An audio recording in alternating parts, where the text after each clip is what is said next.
What's going on, everybody? James Hancock here. I'm back to review the new horror film, Bodies, Bodies, Bodies. It goes into select cinemas this Friday and then into wide release next Friday. So I will be keeping this review totally spoiler-free because this is one of those rare mystery movies where a large part of the joy of the experience is in having no idea who the killer or killers might be. And I'm sure there'll be some people out there who figure it out right from the word go, but it was hard for me. So I was floored and gloriously entertained by the reveal at the end. And I think it's a mistake, for me at least, to describe it as a horror film. I wouldn't even call it a slasher movie because, I love slasher movies, but in most slasher movies, a big part of the kick or the thrill of watching them is in like kind of reveling in and savoring in the kills. Like, take Halloween when Mike Myers stabs somebody and like holds them up against the wall, then kind of stops and looks at them for a while. You are reveling in the kill and all the little gory details.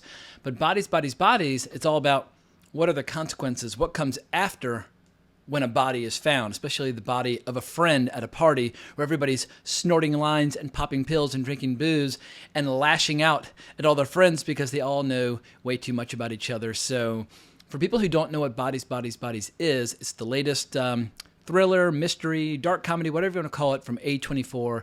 I love how A24 is going all in on the horror genre, whether you're talking about X or the upcoming Pearl. I feel like there's room on their slate for a few cool horror movies every year, and this one absolutely qualifies. But as entertaining as the movie is, and as cool as the premise is, and I don't want to oversell it, but I did have a lot of fun watching it. I think the most impressive aspect of it has got to be the screenplay, and I'm sure I'm going to butcher the pronunciation of their names, but Sarah DeLapp and Kristen Rupanian, they have credit for story and screenplay, and the director is a director I've never heard of before, Helena Rajan. I probably should have looked that up before I started ranting and raving about their work because their work is impressive. But yeah, the director is from the Netherlands. Interesting. But if you've not yet seen the trailers, I would recommend you watch the first one because I feel like the second one tries too hard to make it feel like a run-of-the-mill slasher movie because that's a popular genre. It makes money. But I think that does the movie a disservice. The first trailer really captures the humor and the satire because part of the real meat, like the real teeth to this story is how it skewers and ridicules and pokes fun at and to some degree celebrates a lot of the kind of narcissism and like mix of being like victim and bully all at once of a certain age group. And it's just delightful seeing how this movie will take really tired cliches or phrases or ideas that were brand new only a couple years ago but have already worn pretty thin, and how in the context of this movie people will fall back on these figures of speech as a way of expressing themselves and then immediately just get crucified by their friends for their unoriginality or their inability to think for themselves. And I feel like in a lot of ways this movie is a great snapshot of a certain moment. Like, imagine if Agatha Christie was like a pill-popping, drunken maniac obsessed with TikTok and who liked to talk shit about her friends as much as she enjoyed being in their company. That kind of gives you an idea of the flavor or the vibe of this movie. And I can safely say I've never seen a mystery movie or a horror film or a slasher film or a comedy quite like that. And I've seen a lot of fucking movies, so it's not often where I kind of get caught off guard by a movie's freshness, by its originality. And so yeah, I hate using the word fun to describe this because oftentimes I feel like people will say a movie is fun when they don't want to insult it, but they want to be supportive of it. Say, oh, well, you should go see it. That movie's fun. I feel like, no, fun's not good enough. Fun doesn't cut it. I need movies to be fucking awesome. It reminds me a little bit of when I lived in LA, I knew a lot of kids who went to the American Film Institute, and we'd go to film festivals and screenings, and they're all trying to support each other, and we'd come out of the screenings, and they'd always say, oh, I thought that movie was interesting, which was like the worst backhanded compliment because what it really meant was that movie is pretentious or that movie is boring or that movie is self-important, but because it was shot in an artful way or they're trying to support their friends, so they'll say, oh, that's interesting. I feel the same way about fun. People will say that about blockbusters. Oh, it looks fun. It's like, no, fuck that. I want like movie-making excellence, or the movie can just fuck right off. And in any event, getting back to what I was trying to say earlier before I went off on a massive tangent, the premise of this movie is all about what happens when a bunch of really rich 20-somethings get together to party their faces off when there's a lot of kind of not bad blood, but just a lot of drama going on behind the scenes, and a lot of new girlfriends, new boyfriends, just a few new faces that are kind of changing the traditional dynamics that exist between everybody. And right at the point where everybody's at their most just devastated from all the chemicals they're imbibing, they get the idea of playing this game, bodies, bodies, bodies. And one person just like, yeah, just screams, and you can tell they've done this before. And it's a really fun game. You put basically a little symbol in a hat. One person becomes the killer. You turn off all the lights in the house, and then the killer goes out and has to kill somebody by touching them on the back. And then you turn all the lights on after the body's been found. And you basically, it's almost like playing Clue, where everybody, like investigators, tries to figure out who the killer was. But then everything goes horribly wrong when actual bodies start turning up, and all these drugged out maniacs start to turn on each other because they're all completely convinced they know who did it. And I laughed and laughed and laughed. There's so much great comedy. And one thing this movie does really well, it manages to inject humor and jokes in really tense scenes without breaking the spell of the tension or the suspense. And that's really hard to do.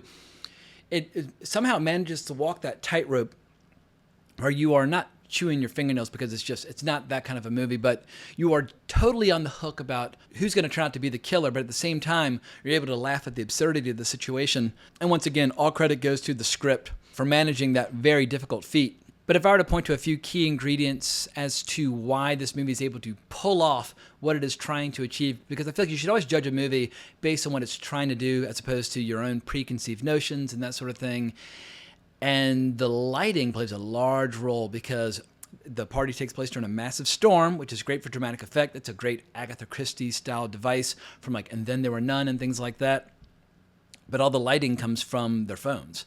And because this is a phone-obsessed generation and culture, it's just delightful having all these, coked out maniacs running around a house, freaking out and screaming and crying just with their phones to kind of guide the way. But in the end, it's all about the cast. The cast is a very deep bench of really solid performers.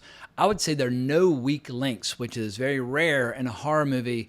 But if I were to point to one who really hits the home run, Rachel Sennott or Sennott, anyway, I've never seen her in a movie before. She is an absolute revelation in this. She's so goddamn funny. She seems to get the pulse, or seems to have her finger on the pulse of the vibe and style of this movie more than any of the other performers, where it's almost like the writers are kind of like through her setting the tone for the story. And I just thought she was so fucking funny from start to finish. Almost every time she spoke, I was just rolling in the aisles. And as I mentioned before, the writers really seem to get the drug culture that's captured in this movie, because for people who enjoy imbibing things that are bad for you, everybody's been to a party where things get out of hand and the vibe changes and gets nasty, where either everything feels awkward, or everybody starts feeling paranoid, or just like one or two people start to kind of go to the dark side where they start getting really aggressive and attacking people. And suddenly the mood just goes from total joy and euphoria to just hate and bitterness. And they really nailed that in this movie, the way people can just turn on each other, especially when jealousy is involved and everybody's sleeping around with everybody, etc. and so forth.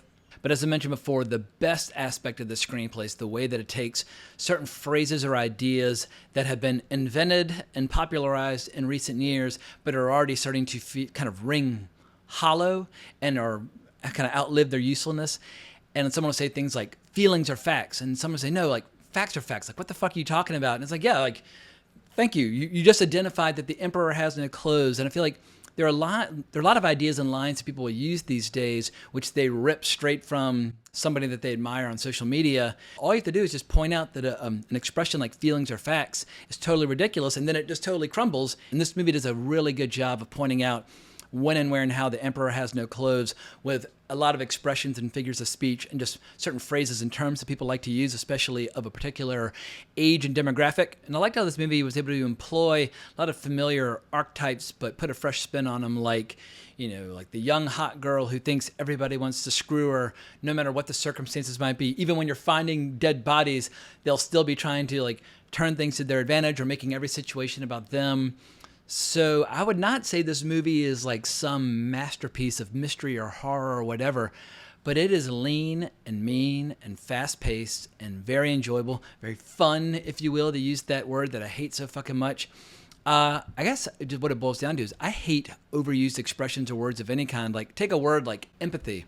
In theory, it's a positive thing, but it's overused so often, especially in this movie, and then weaponized in so many ways that it becomes one of the most hateful words imaginable. There are a lot of reasons as to why people lack the courage to speak for themselves and instead would just use certain tired phrases. But I think Bodies, Bodies, Bodies is going to end up being one of those movies where 10, 15 years from now, people say, oh my God, like, here is a satirist who get it, who wanted to poke with a stick a particular generation, wanted to poke fun at a particular era.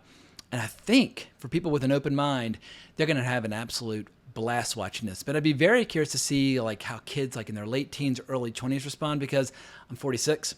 I look at a certain age group from a completely different perspective. The real question is going to be, is this embraced by people that are kind of, front and center, like the main characters in this movie? And speaking of that generation, before the movie started, a couple sat down beside me, and I was watching this in an Alamo Draft House, and they take a bunch of like food and drink orders before the movie starts. But they walked up and they said, "Oh, have you ever been to an Alamo Draft House before?" And this girl beside me goes, "Yas." I was like, "Yas." I was like, "Is that like a young thing, or is this person just being weird?" Because then the rest of her words sounded relatively normal. So anyway, for anybody out there who's half my age, is yas a thing, or is that person just being a freak? But I've officially run out of things to say. I think if you are curious, watch the first trailer. It came out, I think, 2 or 3 months ago. It nails the tone, the vibe. If you enjoy that first trailer, you will totally enjoy Bodies, Bodies, Bodies. 100% worth spending your hard-earned money to see it in the theater. I recommend it. Is it my favorite fucking horror movie I've ever seen? Not remotely. But it definitely gets a full-throated recommendation, just not my highest possible recommendation. And with a lean and mean hour 35-minute running time, it does not overstay its welcome. It does not take itself too seriously. So A24 has done it again. They remain like one of the coolest brands out there. I just finished that show Irma Vep, which they had on HBO, which might be my favorite show of the year. Orville maybe at any rate. But A24, they're doing a lot of things right in calendar year 2022, but I think I'm going to go ahead and wrap this up because I need to finish this video before the Orville comes on later tonight. So please remember to like, subscribe, hit that notification bell. Hunt me down on Twitter at Geeking Out if you want to talk about horror flicks or A24 or whatever the case might be. And if you want to support this YouTube channel and my podcast, Wrong Reel, please go to manscaped.com and use the discount code WrongReel in all caps for 20% off any purchase. They're the world's foremost experts in men's below-the-waist grooming, and I highly recommend the Performance Package 4.0. To quote one of my younger siblings who's less than half my age, their review was, "That was the hype." At any rate, I have overstayed my welcome with this review, so I'm going to log off, but thanks so much for watching. I really appreciate it, but more importantly, as always, onwards and upwards.